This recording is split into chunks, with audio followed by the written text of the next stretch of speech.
Senior तहकीकाती सहाफ़ी एजाज़ सैयद साहब मेरे साथ इस वक्त मौजूद हैं। एजाज़ साहब, बहुत शुक्रिया आपके कीमती टाइम के लिए। मैं जानना आपसे ये चाह रहा हूँ कि पॉलिटिकल सिनारियो में मंजरनामा आप क्या देख रहे हैं, क्या होने वाला है? जरदारी साहब की कुछ अहम मीटिंग्स का कहा गया दुबई में हुई हैं, बाद में तरदीद आ गई, कोई मीटिंग ऐसी हुई? अभी क्या तय पा रहा है? जनरल इलेक्शन कब हैं?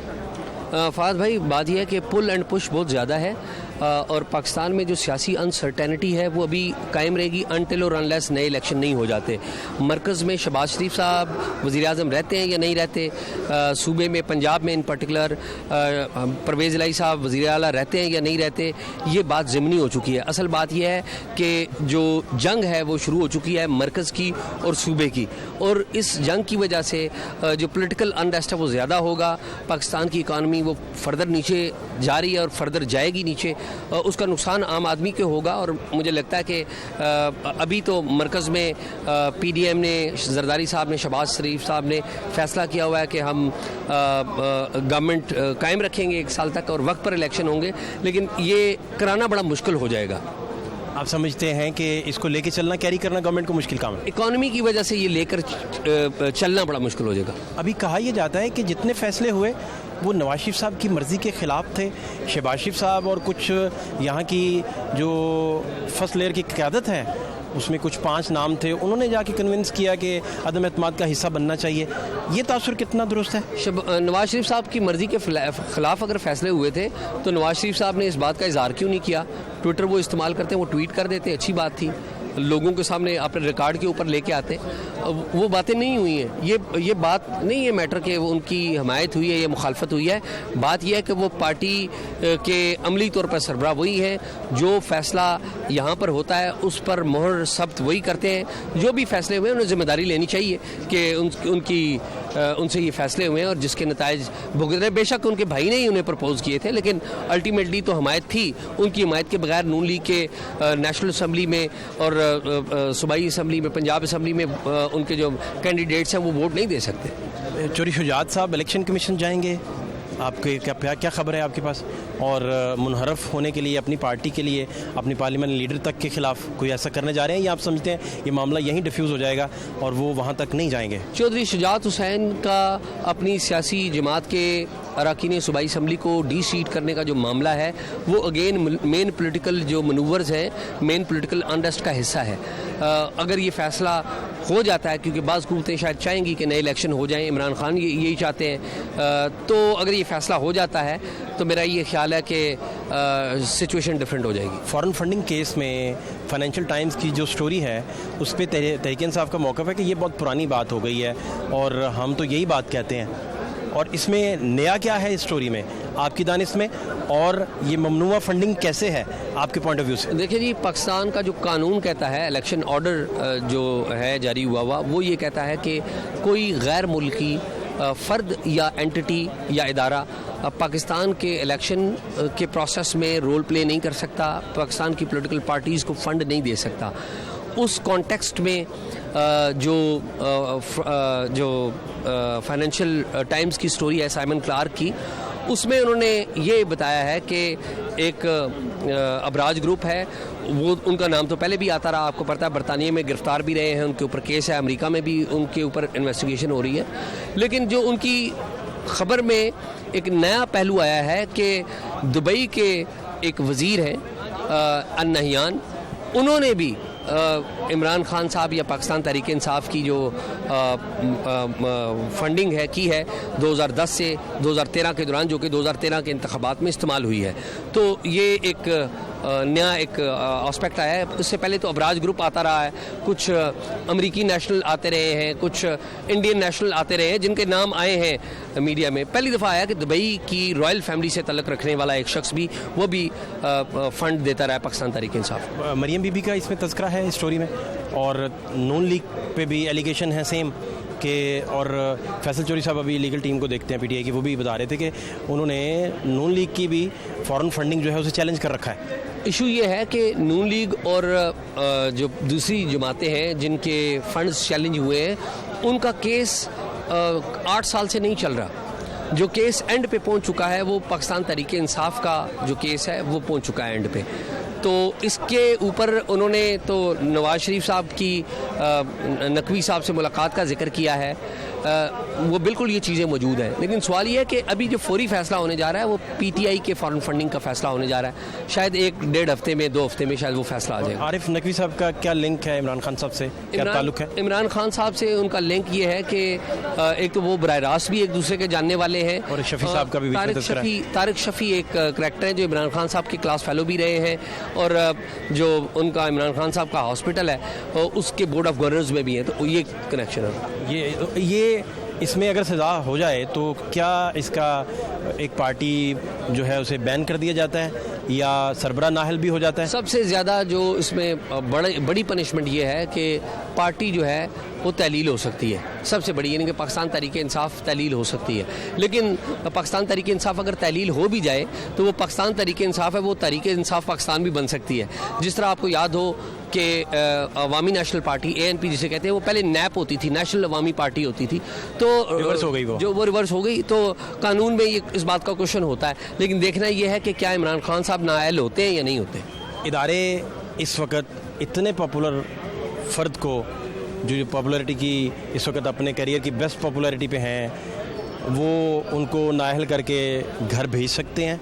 इस तरह का सिनेरियो बन सकता है जैसे माइनस अल्ताफ़ हुसैन हुए, माइनस नवाज शरीफ हुए, माइनस इमरान खान आप देख रहे हैं। मेरे ख्याल में माइनस करने की इमरान खान साहब को कोशिश ज़रूर की जाएगी। उन्हें माइनस करना बड़ा मुश्किल होगा। मेरा नहीं ख्याल कि इमरान खान को माइनस करना आसान काम होगा। मेरा ये ख्याल है ये बड़ा मुश्किल काम होगा। पीटीआई के नैरेटिव और नून लीग के नैरेटिव में इस वक्त बयानिए में जो सबसे बड़ा डैमेज आया है वो नून जो है वो ज़मीनी भी हारी और कोई ख़ास नैरेटिव भी नहीं समझ आ रहा। तो आप क्या समझते हैं कि नून का नैरेटिव बहाल होगा, वापस आएंगे, और नवाज शरीफ साहब को वापस आने पे पाबंदी है, वो नहीं आ सकते? मेरे ख्याल में कि नवाज शरीफ साहब के वाले से अभी ये निगोशिएट हो रहा है कि उनकी जो सज़ाएँ हैं वो सेट असाइड करके उन्हें लेवल प्लेइंग फील्ड दी जाए अगले आम इंतखाबात में, और वो आएँ।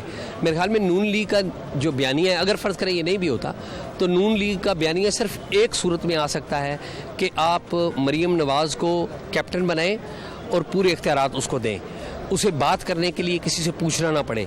इस वक्त मेरा नहीं ख्याल कि पाकिस्तान में मौजूद जो क़यादत है मरीम नवाज़ के अलावा, उसमें किसी किस्म की कैपेसिटी है कि वो इमरान खान के बयानिए का मुकाबला कर सके। इमरान खान का बयानिया बहुत पॉपुलर है और इमरान खान के पास जो पब्लिक वेव है, ये सपोर्ट है, वो बिल अपेरेंटली नज़र आ रही है।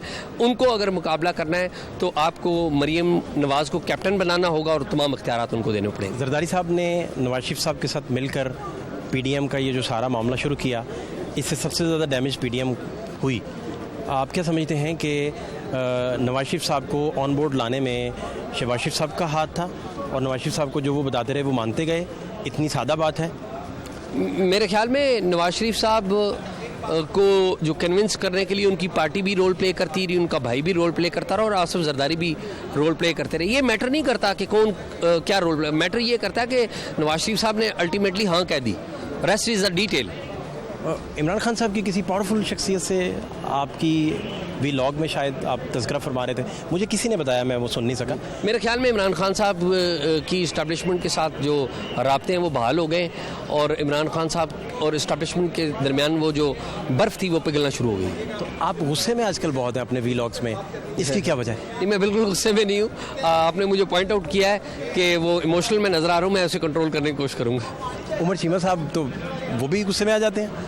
नहीं, उमर नहीं गुस्से में आता, वो बड़े ठंड की बात करता है। मैं वैसे अपने तौर पे बताऊं, मैं इमोशनल होता हूं, गुस्सा नहीं आता, लेकिन आप कह रहे हैं कि गुस्से में हूं तो मैं आई लुक इनटू इट। और दूसरा मुझे ये जानना है कि एक सहाफ़ी जो है, अब हर लम्हे उसे जज किया जाता है, जजमेंट के सर्टिफिकेट बांटे जाते हैं। अगर वो सवाल करे तो ये समझा जाता है पीटीआई के प्रो सवाल है, वो सवाल करे तो एंटी। वो क्या ऐसी बीच की लाइन ले कि इन फतावों के दरमियान वो जी सके, पनप सके, अपना काम ढंग से कर सके, इस खौफ से बलाए ताक हो गया कि उसे जज किया जा रहा है? आसमा जहांगीर साहब एक बड़ी ज़बरदस्त बात कहती थी कि साफ़ी को ना सच बोलना चाहिए, ये देखे बगैर कि उस सच का फ़ायदा किसको होता है और नुकसान किसको होता है। पीटीआई ने आके सबसे बड़ी ज़्यादती मेरे ख्याल में ये की है कि उन्होंने साफ़ियों को कैटेगराइज करना शुरू कर दिया कि जो उनको क्रिटिसाइज़ करेगा वो लाजमी है कि नून लीग से लिफाफा लेता है।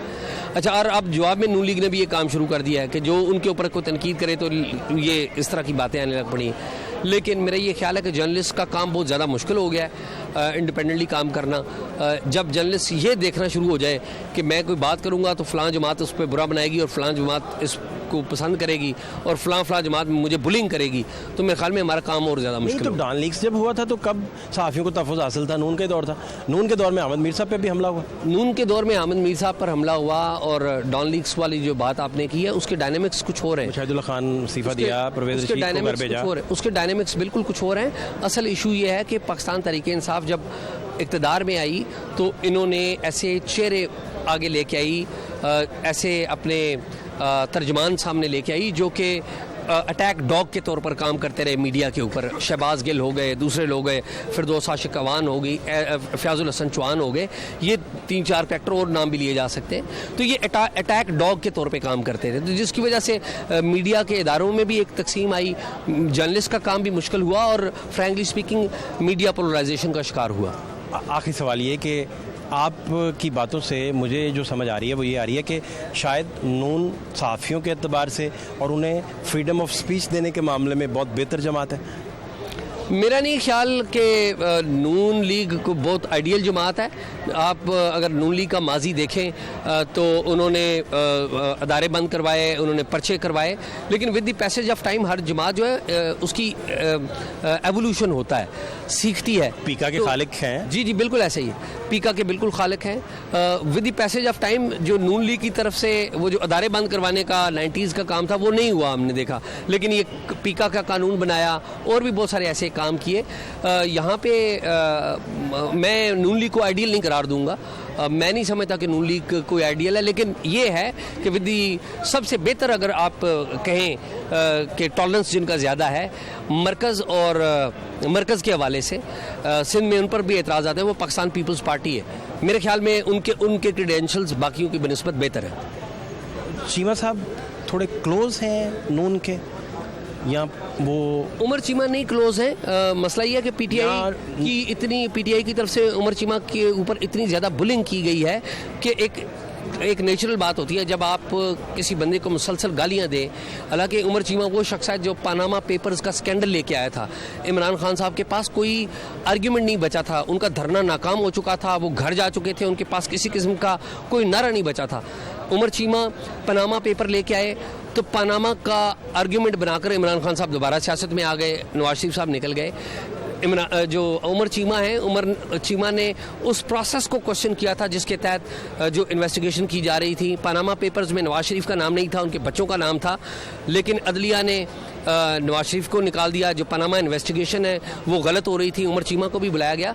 तो इस दौरान में जब उमर चीमा ने फैक्ट्स के ऊपर सवालात उठाए तो उमर चीमा को बहुत ज़्यादा बुलिंग का सामना करना पड़ा पीटीआई की तरफ से। तो उस बुलिंग की वजह से एक ज़ाहिर गुस्सा भी आता है आपको, तो वो बुलिंग के सामने सरेंडर करने के लिए तैयार नहीं होता।